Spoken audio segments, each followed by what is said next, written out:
أشهد أن لا إله إلا الله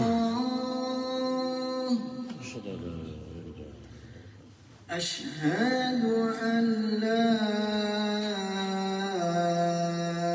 إله إلا الله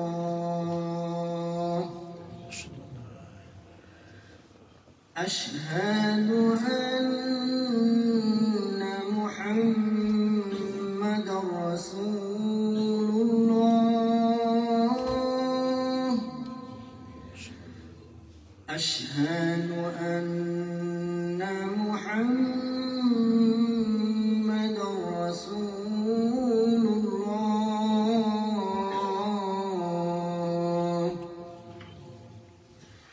حي على الصلاة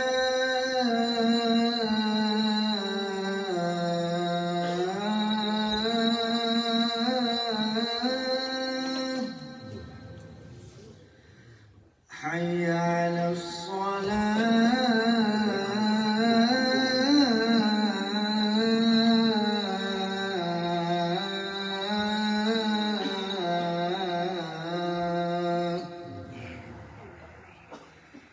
حي على الفلاح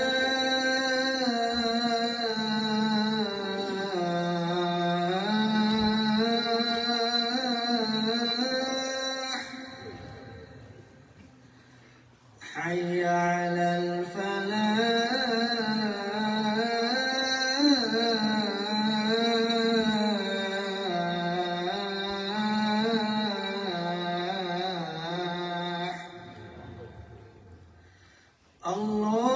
الله أكبر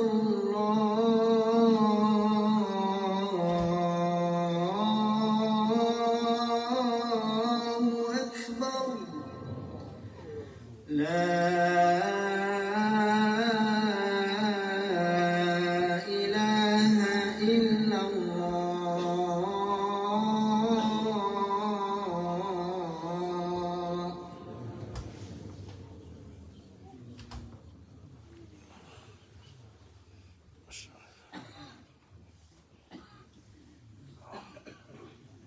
إن الحمد لله نحمده ونستعينه ونستغفره ونعوذ بالله من شرور أنفسنا ومن سيئات أعمالنا من يهده الله فلا مضل له ومن يضلل فلا هادي له وأشهد أن لا إله إلا الله وحده لا شريك له وأشهد أن محمدا عبده ورسوله يا أيها الذين آمنوا اتقوا الله حق تقاته ولا تموتن إلا وأنتم مسلمون يا أيها الناس اتقوا ربكم الذي خلقكم من نفس واحدة وخلق منها زوجها وبث منهما رجالا كثيرا ونساء واتقوا الله الذي تساءلون به والأرحام إن الله كان عليكم رقيبا يا أيها الذين آمنوا اتقوا الله وقولوا قولا سديدا يصلح لكم أعمالكم ويغفر لكم ذنوبكم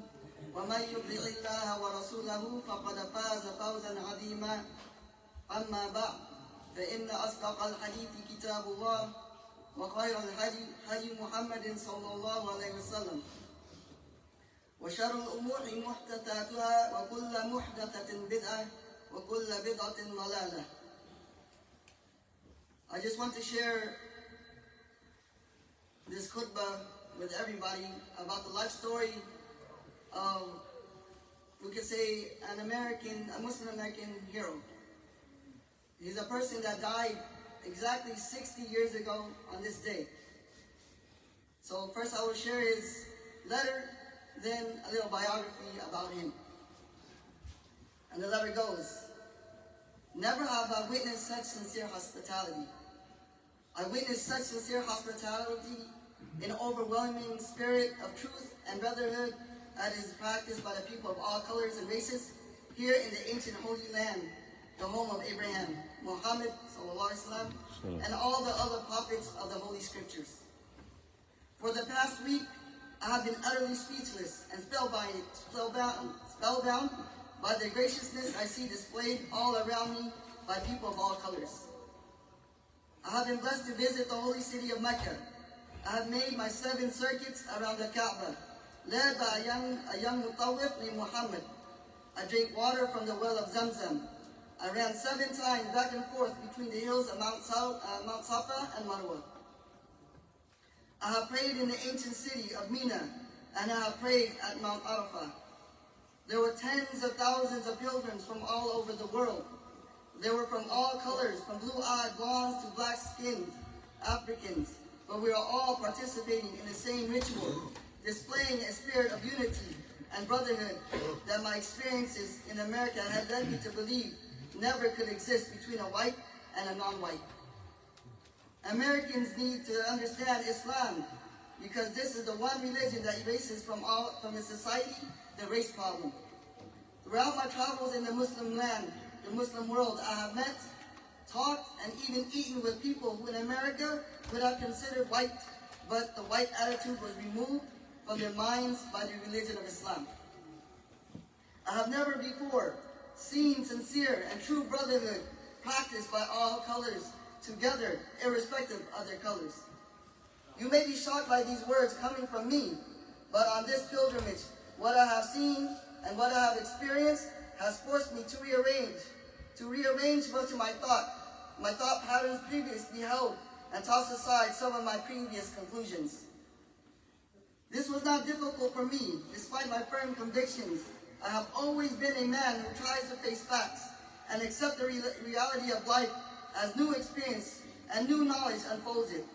I have always kept an open mind, which is necessary to be flexible, that goes hand in hand with every form of intelligence search for truth. During the past 11 days here in the Muslim world, I have eaten from the same plate, drunk from the same glass, and slept on the same bed, on the same floor, on the same rug, while praying to the same God with some fellow Muslims whose eyes were the bluest of blue, whose hair was the blondest of blonde, whose skin was the whitest of white. And in the words and in the actions and in the deeds of the white Muslims, I felt the same sincerity that I felt among the black African Muslims of Nigeria, of Sudan, and Ghana. We are truly all the same brothers, because their belief in one God had removed the white from their minds. It had removed the white from their behavior and the white from their attitude. I could see from this that perhaps if white Americans could accept the oneness of God, then perhaps too they could accept in reality the oneness of man and cease to measure and hinder and harm others in terms of their differences in color. With racism plaguing America like an incurable cancer, the so-called Christian white American heart should be more receptive to a proven solution to such a destructive problem. Perhaps it could be in time to save America from imminent disaster. The same destruction brought upon Germany by racism that eventually destroyed Germans themselves. Each hour here in the Holy Land enables me to have greater spiritual insight into what is happening in America between black and white. The American blacks, they can never be blamed for their racial animosities. He's only reacting to 400 years of conscious racism of the American whites. But racism leads America up the suicide path. I do believe from the experiences that I've had with them that the whites of the younger generations in the colleges and universities will see the handwriting on the walls, and many of them will turn to the spiritual truth. The only way left to America to ward off the disasters that racism inevitably must lead to. Never have I been so highly honored. Never have I been made to feel more humble and unworthy. Who would have believed the blessings that would have been heaped upon a black American like myself? A few nights ago, a man who would be called in America a white man, a United Nations diplomat, and an ambassador, a companion of the kings, gave me his hotel suite, his bed. Never would I have thought of dreaming that I would be the recipient of such honors. Honors that in America would have been bestowed only upon a king, not a black person like myself. All praise is due to Allah, Lord of the worlds. Sincerely, Al-Hajj Malik Al-Shabazz. This, brothers and sisters, this is a letter from our brother, our older brother that has passed away, Malik Al-Shabazz, rahimahullah. He wrote this letter informing whoever is reading it and listening to it about his feelings that he experienced while he was at Hajj in Mecca. Malik Al-Hajj Malik Al-Shabazz, his original name was Malcolm Little. He was born May 19th in 1925 in Omaha, America. He will later in his life be known as Malcolm X, and he was one of the most important African American Muslims leaders in history. His life was shaped by the deeply racist society that he was born into. So during the time that he was born, America was not like this, even though there's still racism now. But during his time, the racism was deeper than this. Growing up, he and his family were forced to move frequently due to the threats from white supremacist groups.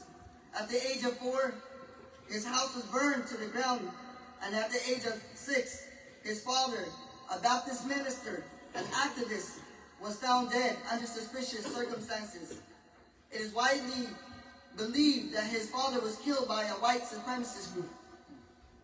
A few years later, his struggling mother was sent to a mental institution.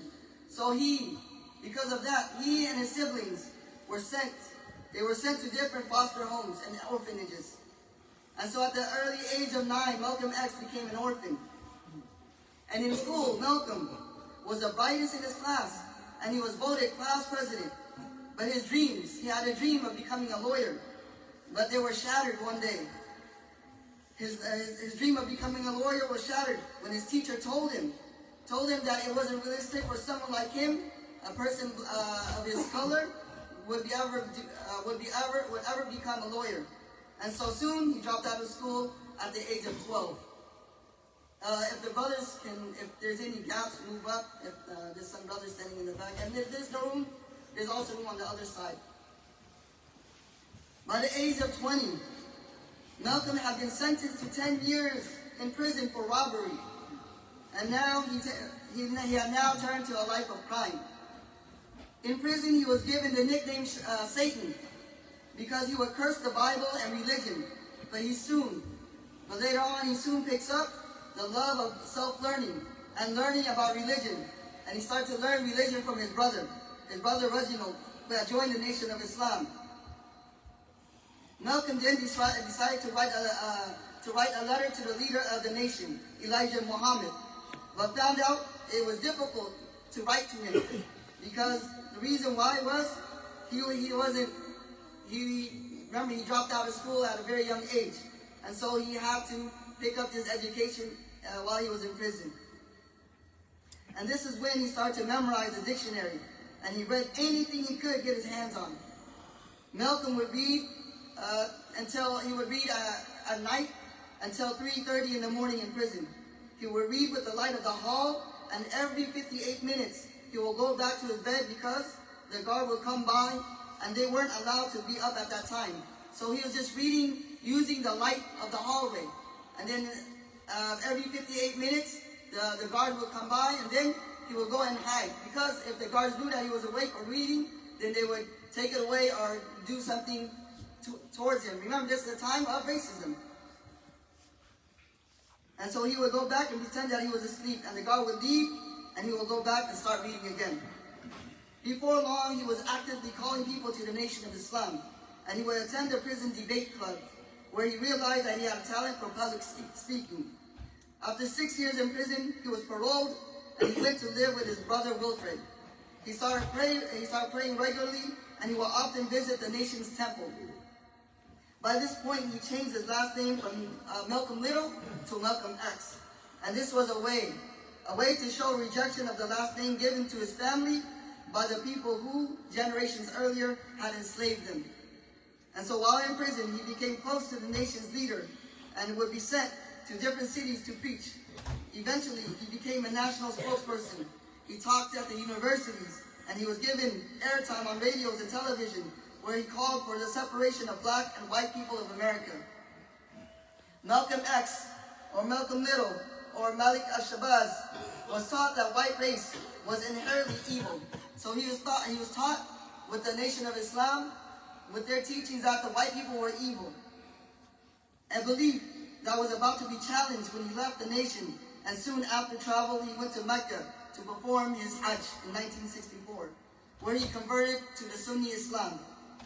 Allah subhanahu wa ta'ala blessed him to go on his pilgrimage to Mecca. And when he went to Mecca, he really learned more about Islam. As we heard in his letter, as we read in his letter, he learned more about Islam and what Islam was really about. While abroad, he secured scholarship for African Americans to study at Azhar University in Cairo, where he also obtained his ijazah for calling to da'wah in the United States. And after his return to America, he came back with a Sudanese sheikh. The sheikh's name is Ahmad Hassoun, who'd been a scholar in Mecca for 35 years. He joined him to teach him the foundations of Islam. In Harlem, he was referred to, Malcolm X was referred to as Moses, or no, the sheikh was referred to as Moses because of his clothing and his walking stick. He was with Malcolm his last years of his life. After Malcolm's conversion, he remained a champion of human rights for all African Americans, no matter what their religion was. He set up the organization of Afro-American Unity and continued to preach for black people to do whatever necessary to achieve equality. He disagreed with the non-violent ways, the non-violent methods of the civil rights movement of that time. In his final year, many attempts on his life was made, but he defiantly continued to travel the country to spread the message despite the risk. But on February 21st of 1965, exactly 60 years ago, at the age of 39, Malik al-Shabazz, Malcolm X, was assassinated while delivering a speech, and over 1,500 people attended his funeral. أقول قولي هذا استغفر الله لي ولكم فاستغفروه إنه هو الغفور الرحيم.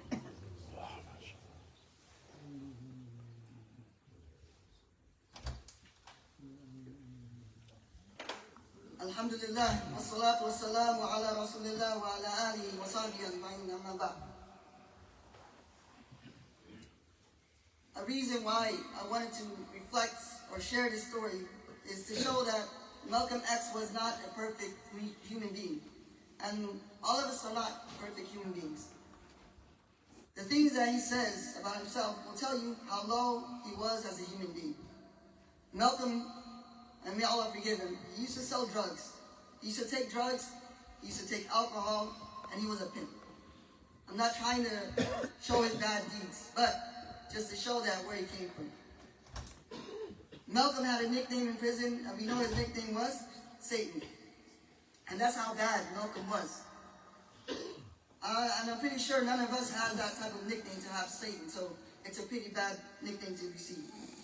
Some people will try to hide their past and pretend like it never happened. But he was somebody who embraced it. He embraced the shadow, and that he was able to understand what his life was before, and it was redeemed. And what redeemed his life was really knowledge and Islam, practicing Islam.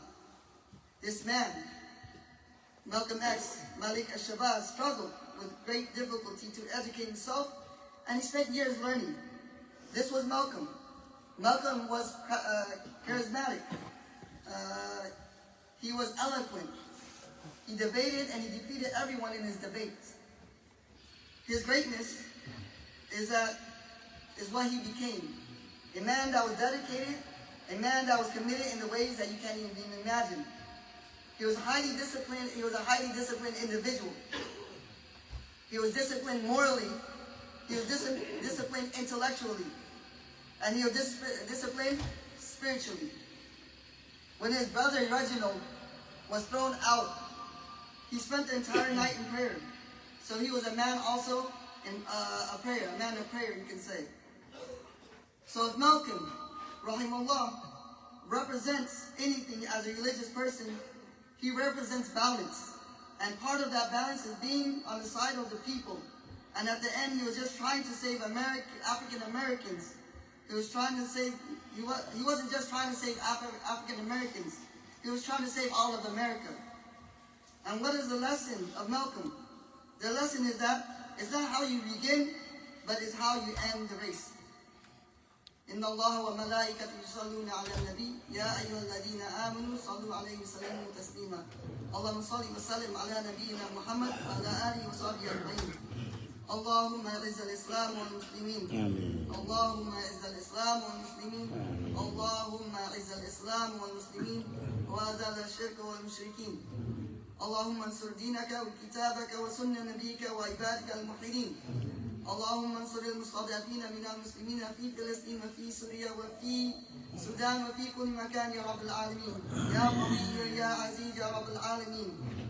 اللهم انصرهم ولا تنصر عليهم. لا إله إلا أنت سبحانك إنا كنا من الظالمين. ربنا ظلمنا أنفسنا وإن لم تغفر لنا وترحمنا لنكونن من الخاسرين. ربنا آتنا في الدنيا حسنة وفي الآخرة حسنة وقنا عذاب النار. وأقيموا الصلاة. الله أكبر.